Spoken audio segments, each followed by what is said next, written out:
Olá, meus amigos, conforme prometido, tentando aqui responder a algumas perguntas. Eu já tinha inclusive separado a temática, mas nos últimos 2 dias eu fui bombardeado por um estudo aí de um jovem empresário, um estudo chamado Tendência Eleitoral, e também um vídeo com alguns comentários dele acerca do cenário eleitoral. Eu particularmente não o conhecia, mas resolvi pontuar aqui algumas colocações que, na minha opinião, não foram felizes da parte dele, mostram um certo desconhecimento de algumas coisas. E acabou forçando. Jair Bolsonaro aparece em primeiro lugar com 45% num levantamento de tendências de voto. E ex-ministro da Justiça Sérgio Moro caiu de 3% em março para 0% no dia. E realmente é um estudo inconsistente, E eu vou trazer para vocês aqui a fala de algumas explicações do jovem aí, Márcio Furtado. Explica, né? São 3 principais fatos, tá? A primeira, nesse meio tempo saiu a graça concedida ao deputado federal Daniel Silveira, tá? Não existe nenhuma consistência que se diga que essa variação foi devido à graça concedida e influenciar indecisos. É uma variável de muita pequena atuação para essa possibilidade, Eu acho infeliz essa colocação, nenhuma fundamentação. Ainda na pauta do Bolsonaro tem o MDB, que cerca de 70% do MDB agora está com o Bolsonaro. Em relação a essa migração do MDB, lembrando que o eleitor é que decide o voto. Então, você não pode atribuir a uma migração parlamentar um efeito direto na questão de votação. E, por último, os efeitos do Auxílio Brasil, que cada vez ficam mais fortes, nesse ano de 2000. Em relação ao Auxílio Brasil ser fundamental, isso é uma crença que muitos que estão no governo, de forma equivocada, acredita que existe uma influência. Isso é para quem não tem conhecimento de estratégia eleitoral, não tem conhecimento de como as coisas caminham. Mas para reforçar a minha opinião, eu vou trazer dados da própria Seis Sigma do ano passado.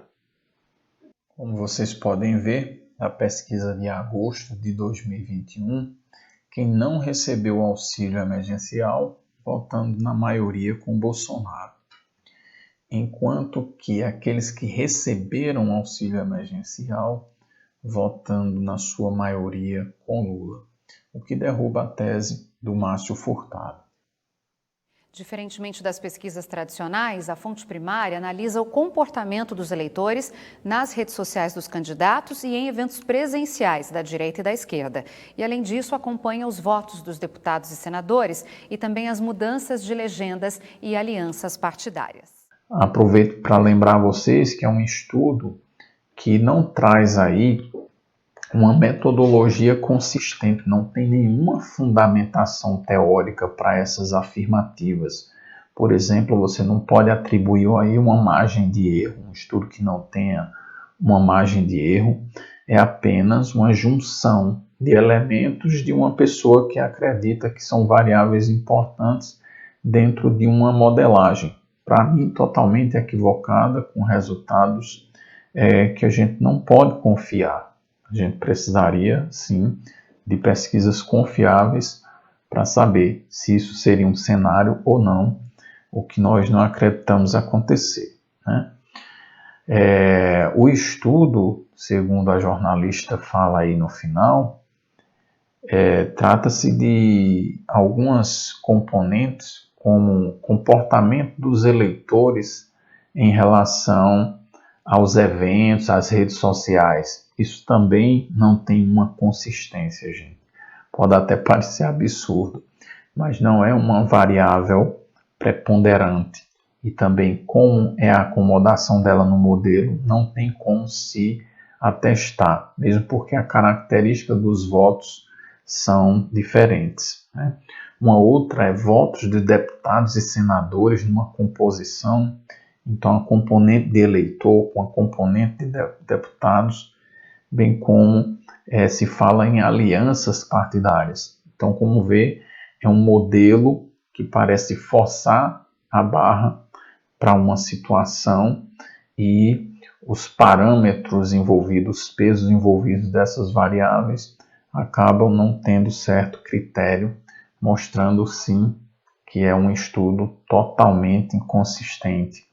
A gente não deve levar em consideração.